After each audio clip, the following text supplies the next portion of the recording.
Imaginez le ciel sans soleil. Pas un coucher de soleil, pas une éclipse, un ciel définitivement noir, car même les étoiles ont une fin, et notre soleil, aussi stable et rassurant qu'il paraisse, n'est pas éternel. Le soleil aujourd'hui. Le soleil est une étoile ordinaire, une étoile de type naine jaune, née il y a environ 4,6 milliards d'années. En son cœur, la température atteint près de 15 millions de degrés. Là, des noyaux d'hydrogène fusionnent pour former de l'hélium. Cette réaction libère une énergie colossale. C'est cette énergie qui éclaire la Terre, qui permet l'eau liquide, qui rend la vie possible. Chaque seconde, le Soleil transforme environ 600 millions de tonnes d'hydrogène en hélium. Un équilibre parfait s'est installé. La gravité tente d'écraser l'étoile. La fusion nucléaire pousse vers l'extérieur. Tant que cet équilibre existe, le Soleil brille.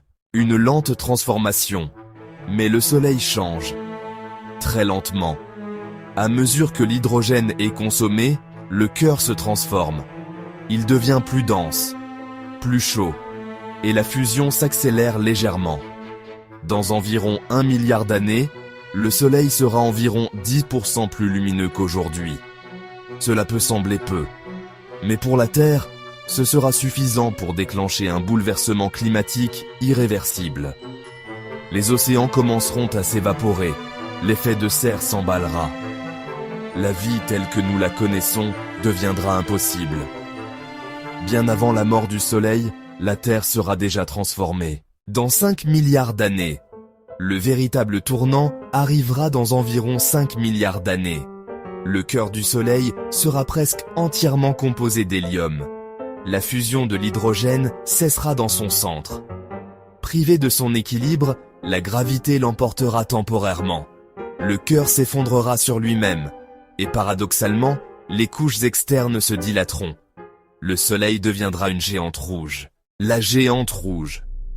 Son diamètre augmentera de manière spectaculaire. Il pourrait engloutir Mercure. Puis, Vénus. La Terre pourrait être absorbée, ou au minimum brûlée et stérilisée.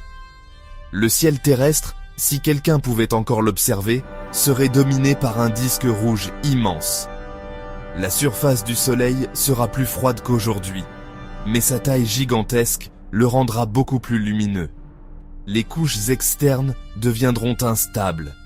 Des vents stellaires puissants souffleront dans l'espace. Le Soleil perdra une partie importante de sa masse. Le dernier souffle.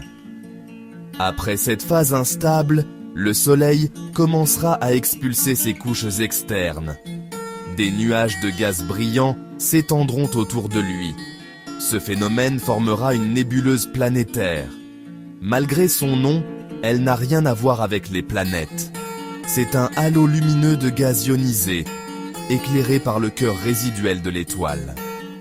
Pendant quelques dizaines de milliers d'années, cette nébuleuse brillera doucement dans le vide cosmique. Une œuvre d'art cosmique, le dernier éclat d'une étoile ordinaire, la naine blanche. Au centre de cette nébuleuse restera un noyau dense, une naine blanche. Un objet de la taille de la Terre, mais contenant environ la moitié de la masse du Soleil. Sa densité sera extrême. Une simple cuillère de matière pèserait des tonnes. Elle ne produira plus d'énergie par fusion. Elle rayonnera simplement la chaleur accumulée. Pendant des milliards d'années, elle se refroidira lentement. De blanche, elle deviendra rouge, puis sombre. Le futur lointain. Très loin dans le futur, la naine blanche deviendra une naine noire. Un objet froid, invisible. Mais l'univers n'est pas encore assez vieux pour qu'une naine noire existe aujourd'hui. Aucune étoile n'a encore eu le temps de se refroidir complètement. Notre Soleil deviendra donc un vestige silencieux, un souvenir dense et froid au cœur d'un système solaire transformé, le destin des planètes. Lorsque le Soleil perdra de la masse, sa gravité diminuera. Les planètes survivantes verront leur orbite s'élargir. Mars pourrait dériver plus loin. Les lunes glacées des planètes géantes pourraient brièvement se réchauffer, mais la lumière stable d'une étoile ne sera plus là. Le système solaire deviendra sombre, silencieux. un ensemble d'objets errants autour d'un noyau refroidi. Une mort ordinaire. Ce destin peut sembler dramatique, mais à l'échelle cosmique, c'est un scénario banal. Des milliards d'étoiles vivent et meurent ainsi. Le Soleil n'explosera pas en supernova. Il n'est pas assez massif pour cela. Sa fin sera plus douce, plus lente. Un effacement progressif. Et l'humanité, dans 5 milliards d'années, la Terre telle que nous la connaissons n'existera plus. Mais l'humanité, si elle survit, aura eu largement le temps de quitter son étoile natale. Les étoiles ne meurent pas brutalement. Elles laissent le temps. Des milliards d'années. Une durée presque inconcevable à l'échelle humaine. Le cycle des étoiles. La mort du Soleil ne sera pas une fin absolue. La matière qu'il expulsera enrichira l'espace. Carbone, oxygène, éléments lourds.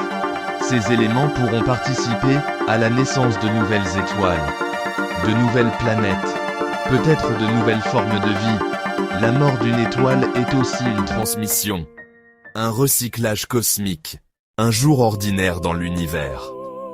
Un jour, dans un futur lointain, notre Soleil ne sera plus qu'une petite braise froide.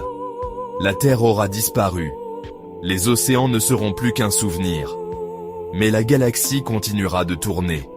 D'autres étoiles brilleront. D'autres mondes existeront. Car l'univers ne dépend pas d'une seule étoile. Même si pour nous, elle représente tout. Le Soleil nous semble immuable, éternel. Mais il est soumis aux mêmes lois que toutes les étoiles. Il est né. Il vit. Il évolue. Et un jour, il s'éteindra.